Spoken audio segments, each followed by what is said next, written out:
নমস্কার আমার অনলাইন পরিবারের সবাই কেমন আছেন? আশা করছি সবাই ভালো আছেন। আমি অনেক ভালো আছি। আজকে আমরা গিয়েছিলাম একটু ঘুরতে সবাই মিলে। তার আগে একটু বাজারে যাচ্ছি। এই যে দেখুন আমি ভাইয়ের সাথে। তারপরে হচ্ছে আমরা বাজারে 2 বোন একটু কাজ সেরে আমাদের দোকানে গিয়েছিলাম। এই যে এখন 3 ভাই বকবক করছে। তারপরে হচ্ছে এই যে আমার প্রদীপ সন্ধ্যাটা লাগাচ্ছে। তারপরে আমরা সবাই মিলে চলে গেলাম ব্রিজে। আমাদের এখানে শেখ রাসেল ব্রিজে। ওইখানে যাওয়ার পরে হচ্ছে আমরা এখানে অনেক সুন্দর হাওয়া দিচ্ছিল।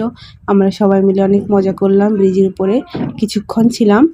তারপরে হচ্ছে আমরা এখন যাব ব্রিজের নিচে। ব্রিজের নিচে অনেক সুন্দর একটা চা বানায় কাকু, ওই চাটা খেতে যাব। আসলে আজকে তেমন কোনো প্ল্যানই ছিল না, হুট করে হয়ে গেছে প্ল্যানটা। যাই হোক অনেক মজা করলাম আমরা সবাই। এই যে চাটা এখন আমরা এনজয় করছি। তারপরে হচ্ছে আমরা এই যে সবাই বাড়ির উদ্দেশ্যে